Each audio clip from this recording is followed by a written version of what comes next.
Prezados telespectadores e ouvintes que nos ouvem e veem nesse momento, eu quero me apresentar. Eu sou o Dr. Edmar Amorim, eu sou presidente da Fundação Museu Couros, daqui de Formosa, uma fundação que tem como objetivo preservar e resgatar a formação do povo e da história cultural, artística e intelectual da cidade de Formosa. Nós temos muito orgulho da Fundação, que já estamos aí com quase 25 anos de existência, formalmente de fundação, isso antes de outras iniciativas do nosso presidente de honra e cofundador, o nosso amigo Léo, do museu. E hoje nós queremos apresentar a vocês um dos objetivos nossos, que é resgatar essa imagem e a presença das pessoas que formaram a sociedade formosense. E numa delas, não menos importante, hoje nós frisamos da importância dos evangélicos para a formação da sociedade de Formosa. Um povo muito honrado, que muito nos orgulha, cristãos, trabalhadores, honestos e também muito prósperos, que contribuíram muito para essa formação tão gigantesca que é essa memória imaterial do nosso município. Quando nós falamos da história da religião na cidade de Formosa, assim como a maioria dos municípios brasileiros, os principais evangelistas foram os padres da Igreja Católica.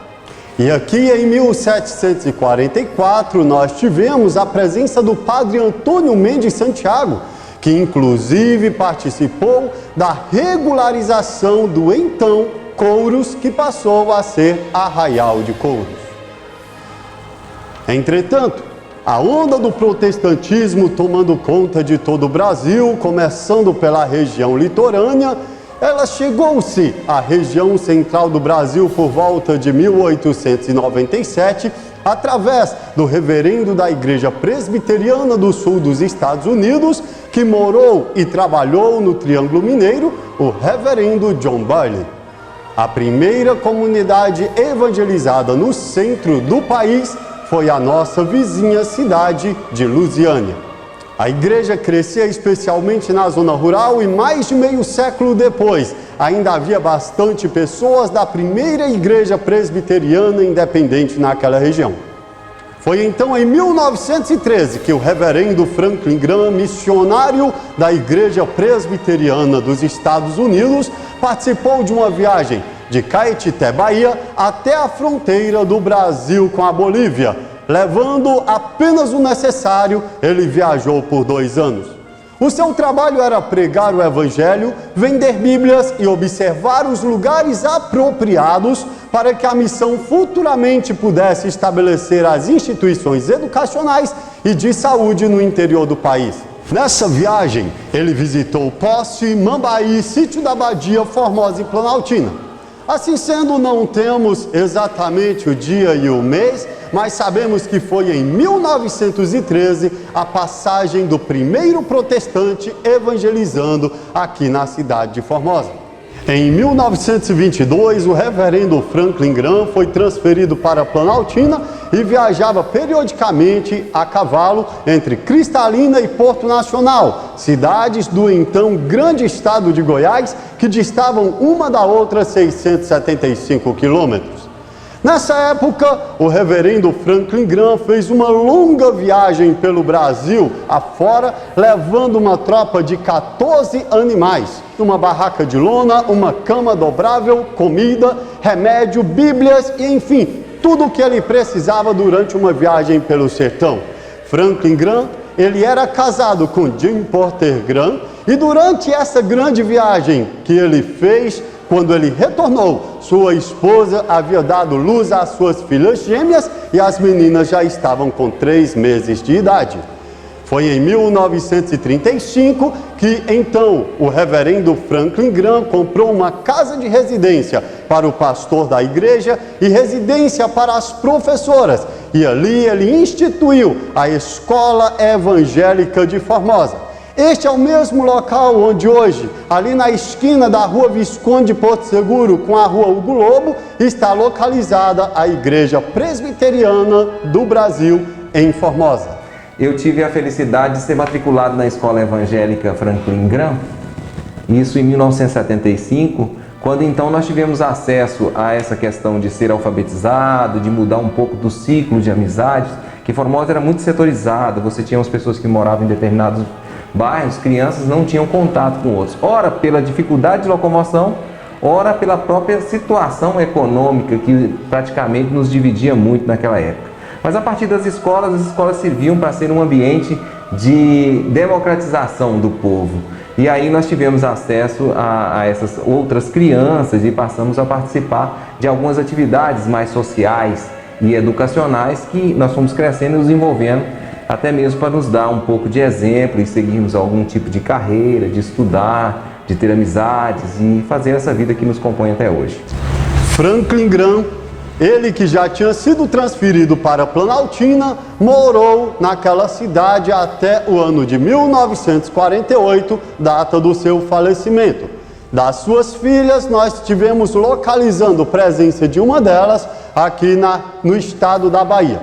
Um outro pastor que esteve aqui por Formosa nessa mesma época foi o francês naturalizado brasileiro, o referendo Alfredo Marion. Encontramos também na história do evangelismo em Formosa um pastor por nome de Ricardo Irving, e desses nós não temos muitas informações. Agora, uma curiosidade que encontramos nos anais do protestantismo aqui em Formosa é que eles deixavam claro que a mensagem não era anticatólica, até porque muitos pastores brasileiros originalmente eram católicos, e depois deles se converterem ao protestantismo, eles passavam a bater arduamente contra a Igreja Católica. Mas o que acontece? Nesses evangelistas que tivemos na nossa região, eles eram pastores que anunciavam unicamente o Evangelho de Cristo de acordo com a Bíblia, sem se preocupar em levantar-se contra a Igreja Católica. Desse modo, o que acontece? Os padres iam se sentindo ameaçados pelo protestantismo. Eles diziam ao povo que tudo isso não passava de heresia e insultava o povo a lutar, combater e expulsar esses hereges. Foi uma época que alguns pastores e famílias protestantes foram discriminados e perseguidos pela comunidade católica.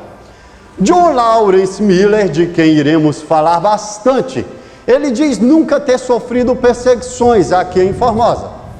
Quando ele ia à posse, onde tinha um padre totalmente contra a entrada de protestantes, John Lawrence Miller, como os outros pastores que o anteciparam, eles estavam ali sendo perseguidos, mas procurando sempre uma metodologia que não afrontasse os valores da comunidade.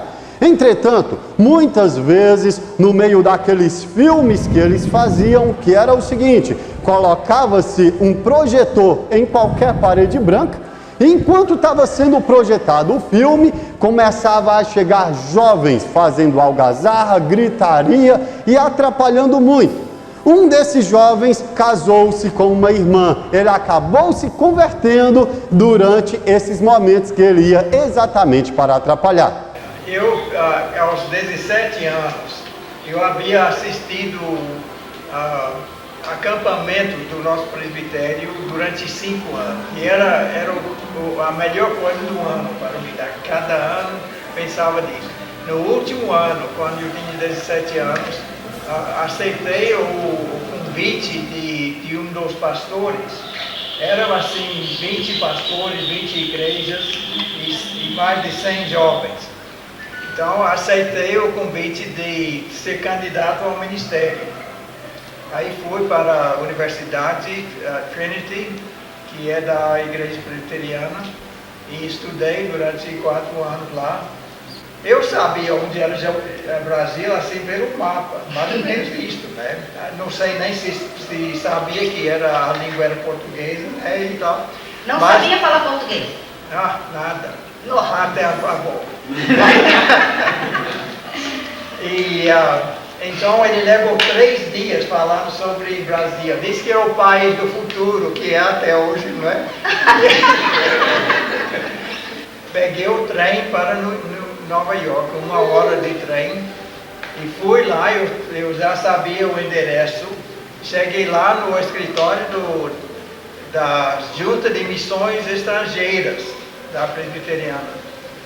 E lá me apresentei, eu estou aqui para me apresentar como candidato, assinar assim, de candidato a missionário no Brasil.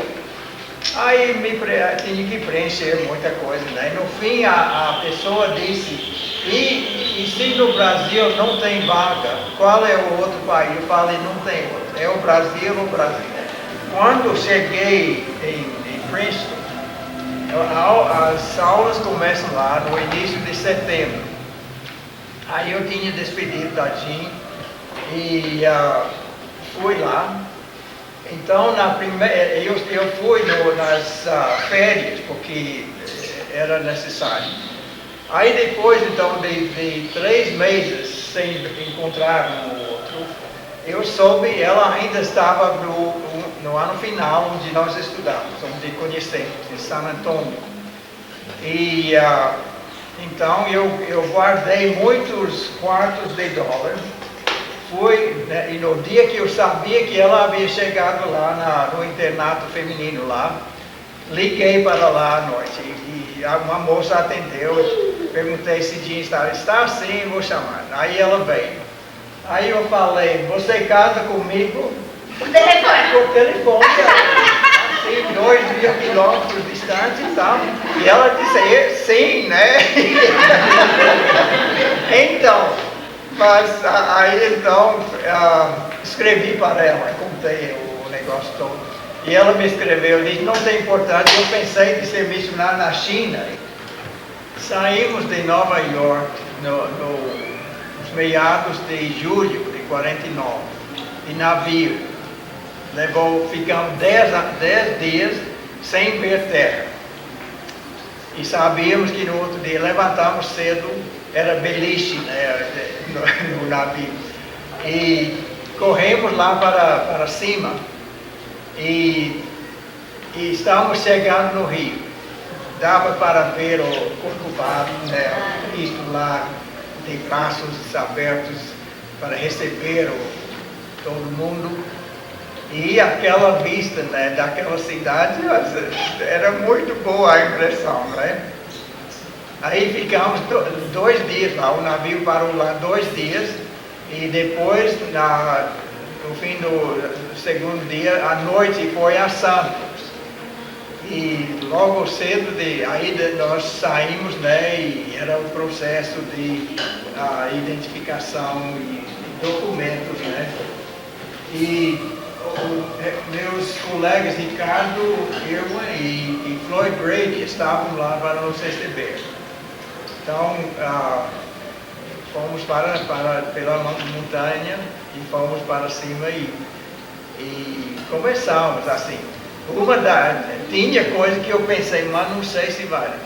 Um dia eu entrei num táxi, nos primeiros dias, primeira semana. O motorista estava assistindo um jogo de futebol no rádio. Aquele negócio, eu falei, mas eu não aprendo essa língua nunca, né? E até hoje, né? Eu entendo tudo quando falo. Mas tinha coisa assim. Nós ficamos em Campinas 1 ano. E estudando português e coisas sobre Brasil. E lá era assim, cidade moderna. Ficou mais moderno porque o asfalto chegou naquele ano de Jundiaí. Então tinha grande coisa para o Brasil. Tinha a estrada asfaltada, 150 quilômetros do mar, né? Eu não achei tão grande coisa, mas parou lá. Então, quando viemos, depois de 1 ano, quando viemos para Formosa, levou 4 dias. Quando saímos de Campinas, chegou na beira-mar, aí estávamos na estrada de terra até aqui, toda a direção só tinha estrada de terra. E então, para nós era o início de uma aventura.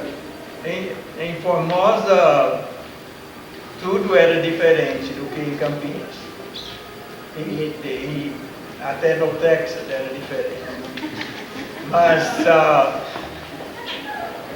assim, a gente, para Jean era mais difícil. Por exemplo, a cozinha era um fogão assim de 2 metros de lenha. Ela cozinhava muito bem, mas com um fogão onde regulava a temperatura e tudo, sabia quantos minutos ficava. Nesta lenha, né, não tinha nada disso. Não tinha banheiro na casa, tinha uma casinha lá, assim, 40 metros distante. Agora, no interior, onde eu viajava e tinha grupos de presbiterianos, tudo era diferente. Eu tinha que aprender, mas para mim tudo aquilo fazia parte da aventura. Era para isso mesmo. Eu sabia que seria diferente. Era diferente, mas era para mim, para nós, era para ver assim, viver a diferença.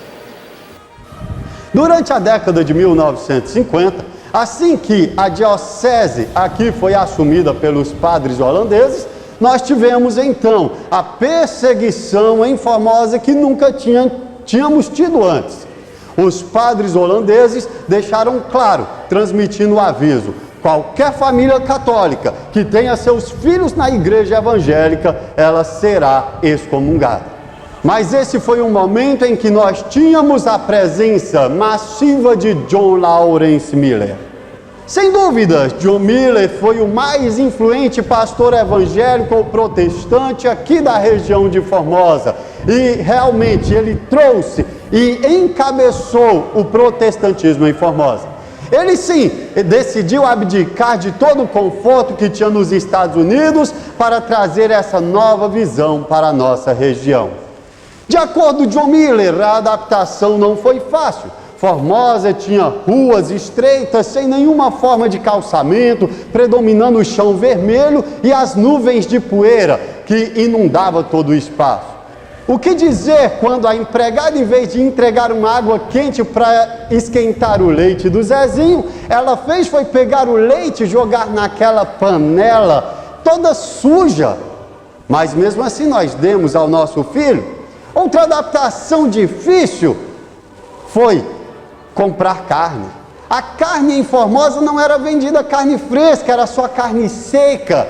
Um dia, enquanto John Miller estava andando nas suas viagens, ele acompanhou a matança de vaca e de boi, mas se surpreendeu, não teve carne fresca nem naquele dia. Já iam tirando as mantas de carne e jogando sal para tudo ser feito de carne seca. John Miller começou a evangelizar até Poste em uma estrada que nunca havia passado uma máquina, ou seja, uma estrada aberta a pneus, machados e enxadões. Agora, as viagens eram difíceis demais, mas também eu lembro só vou contar isso. Eu ia assim 3 ou 4 vezes para visitar o meu campo. Ficava 25 dias fora de casa. Inventei de sair no dia 1º de janeiro. Não sei nem que ano foi isso. Aí fui e tinha um evangelista leigo vindo comigo. Aí chegamos num vale e uma peça do carro quebrou. Esse sim, era um carro por semana, coisa assim, né? Nessa estrada. Para ir a Posse, Goiás, passava primeiro em Minas, depois voltava para Goiás, depois adiante entrava na Bahia. E então quebrou o carro. Aí o evangelista achou uma casa para jantar e dormir, assim, não muito distante. E eu fiquei no carro, dormindo lá no banco. Aí eu fiquei pensando, esta é a dureza, né? Pensando, olha, o meu irmão Francisco está lá em casa, na casa dele, assistindo o maior jogo de futebol do ano, que era o campeonato nacional, assim, de futebol americano. E aqui eu estou. Nós moramos numa casa velha que o pioneiro Franklin Graham comprou em 35. Alguns de vocês não estavam nascidos ainda em 35. Só eu aqui. Então chegaram na casa, na rua, na frente tinha a escola, 3 salas. E nós moramos no fundo. O meu campo era o lado leste do Vale do Rio Paraná, que começa assim 2 quilômetros de Formosa, uma água que vem e sai da terra lá e desce. Então eu ia a Cabeceiras, que fica perto de Formosa, Sítio da Badia, Damianópolis, Mambaí, Posse, fui a São Domingos, fui a Arraias algumas vezes e outras cidades no Vale também. Então, quando Ricardo não estava, também eu servia a igreja de Planaltina, e então era São Gabriel, Sítio da Badia, Veadeiros, que hoje é Alto Paraíso, e Cavalcante. Todos esses tinham alguns presbiterianos. Neste tempo, até o início da construção de Brasília, não tinha outra igreja com cultos regulares. Vinha lá de vez em quando, alguém passou de outra igreja batista ou igreja de Cristo, mas que funcionava todo domingo era só a igreja presbiteriana nesse tempo. Muitos evangélicos de Formosa não sabem realmente o que é sofrimento. E na vida de John Miller e Jim, acredito que a maior provação foi a que aconteceu em novembro de 1951. John Miller, já com seu Jeep Willys, fez uma viagem para as estradas aqui de Veadeiros, Cavalcante, onde hoje é ali Alto Paraíso, Cavalcante, e nessa viagem, quando ele saiu, como de costume, John Miller beijou ali Zezinho e beijou também a sua esposa, Jim. Então, naquele novembro de 1951, foi esse fato. Enquanto Jim estava dando as suas aulas ali na escola evangélica, ela começou a perceber que o seu filho Zezinho estava, vez por outra, cada vez mais doente e passando mais mal. Jim pegou o Zezinho e levou até o único hospital da cidade. E nesse dia, o principal médico, que era o Dr. Nabi Gebrim, não estava presente no hospital. Passando então neste momento para aquele médico substituto que, receitando o remédio, Jim procurou nas farmácias de Formosa e não conseguiu encontrar. Aflita, voltava com Zezinho ao hospital e nada conseguia resolver. Tanto que naquela noite, o pequeno Zezinho veio realmente a óbito. Mas onde estava John Miller? Ninguém sabia. Foi então que um avião teco-teco foi chamado de Goiânia e saiu na mesma direção, seguindo as estradas, orientado que onde visse o Jeep Willys era para fazer um sinal e jogar um bilhete. Chegando ali em Cavalcante e avistando o Jeep Willys, o avião balançou as suas asas e, chegando na praça, soltou o bilhete. Sem sombra de dúvidas, foi a notícia mais dolorosa que John Miller recebeu. E aquele avião pousou então a quase uma légua devido às dificuldades. E não conseguiu mais decolar no mesmo dia, porque já estava anoitecendo e não tinha como viajar à noite. No outro dia, de manhãzinha, eles decolaram e John Miller pedindo a Deus que deixassem realmente passar das 24 horas para sepultar o seu filho, para que ele pudesse acompanhar. E ele chegou a Formosa a tempo, pois o juiz autorizou esperar ainda mais 2 horas para o sepultamento de Zezinho. Tantas outras dificuldades aconteceram, até a mudança de John Miller para a capital federal em 1965, mas mantendo sempre a raiz aqui em Formosa. Na verdade, como dizia Miller, foi essa fé, essa esperança que nos fizeram trabalhar, escrever, edificar e caminhar com o povo e prosseguir na construção de nosso projeto de vida, tecendo memórias, construindo junto com o povo a nossa história. John Lawrence Miller cumpriu a sua missão aqui na Terra e em 6 de janeiro de 2008 foi morar com o Pai Celestial no céu, deixando para nós o legado da Palavra de Deus e o exemplo da vida cristã e humana, além dos grandes ensinamentos quanto à perseverança e realização de Deus em nossos sonhos. Mas a década de 1950 para 1960 foi um marco na evolução dos evangélicos e protestantes na cidade de Formosa, iniciando aqui, então, as igrejas tradicionais, a Assembleia de Deus, Igreja Adventista, Congregação Cristã no Brasil, entre tantos outros pequenos grupos.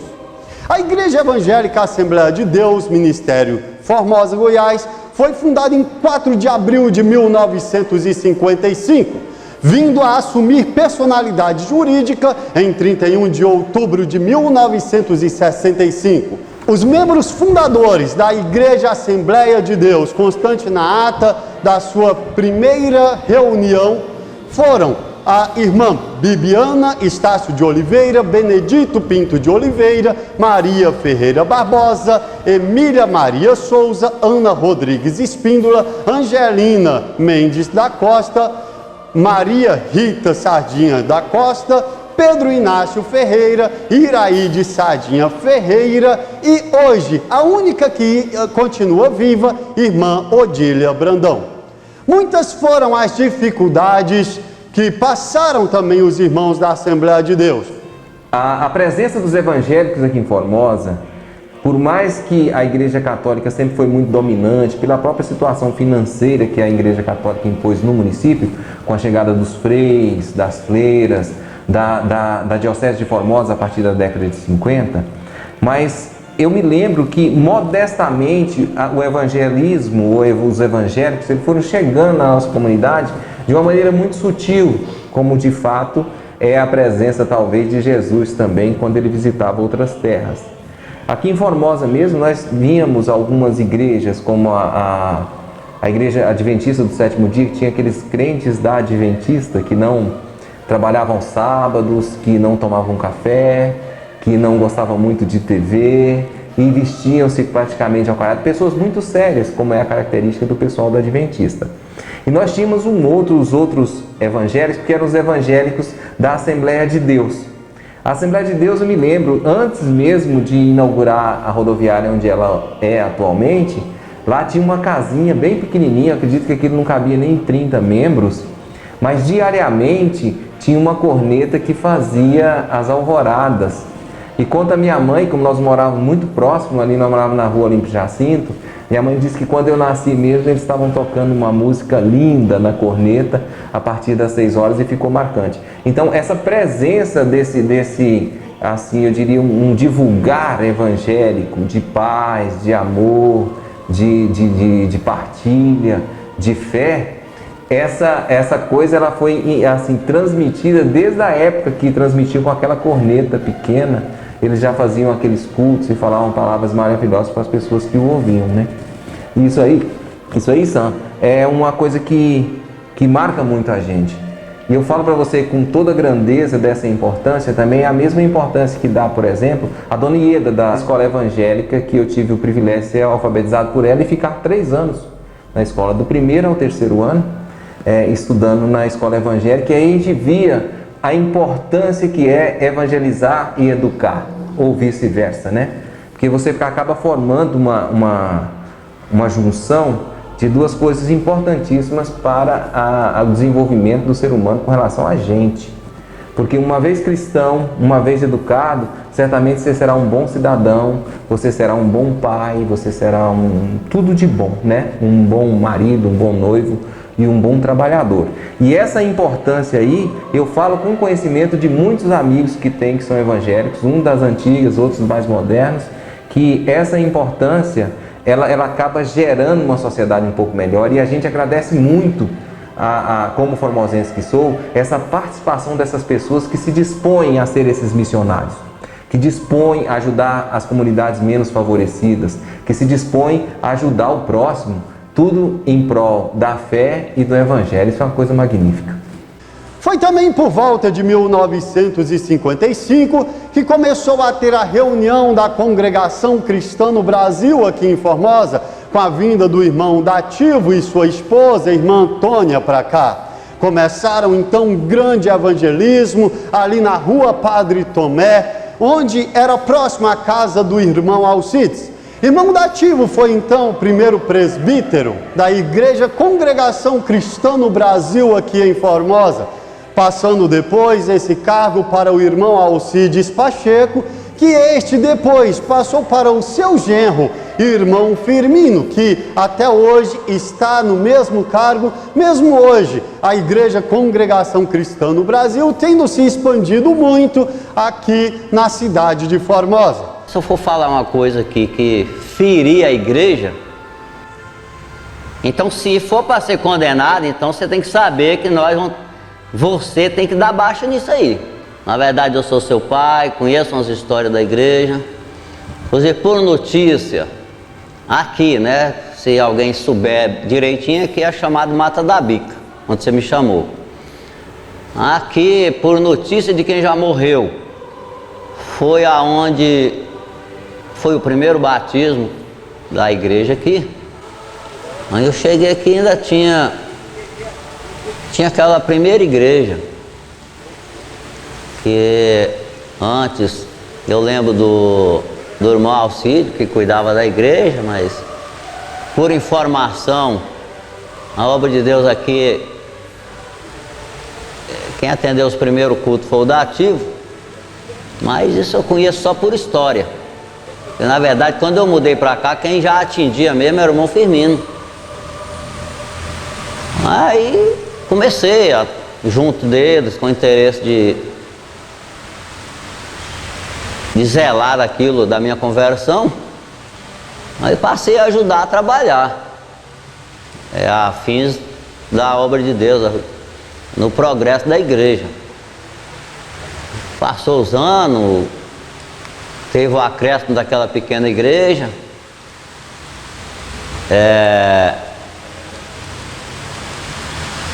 Depois já não suportou mais o povo, que o povo foi aumentando, até então que, enquanto isso, apareceu a obra de Deus apareceu irmãos na Vila Boa, e já foi crescendo, foi aumentando, foi Vila Boa, já da Vila Boa teve projeto Piratininga, começou lá para o projeto São Vicente, região de Flores, e foi aumentando. Teve na Bucânia, passou por JK também. Então eu acho que assim, se for para mim, só se eu tivesse escrito aqui alguma coisa, para mim lembrar, já voltando atrás, aqui as igrejas foi aumentando nos bairros, igual teve Formosinha, Jardim das Américas. Lá os primeiros cultos lá foi na casa do irmão Donaciano. Parece, se não me falha a memória, culto teve na casa do irmão Donaciano 8 anos. Aí foi quando alguém deu o lote para a igreja, e aí juntou o povo da igreja e construiu lá. Como eu já falei, a igreja não tem fins lucrativos, junta o povo e doa material, doa dinheiro, faz as coletas. E aí, mas só que quando foi fazer a igreja no Jardim das Américas, também já estava parece que concluída lá na Formosinha também, a igreja.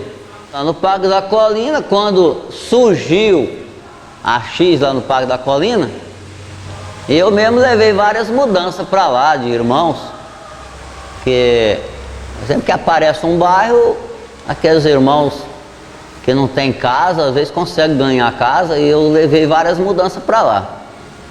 E eu já ajudava a atender a obra e eu ajuntava com os irmãos lá numa casa, em outra. Isso, não sei relatar quantos anos que isso aí foi, mas aí depois foi acrescentado lá, aumentou uma casa lá, a casa lá do irmão Adão, e passou a ter culto.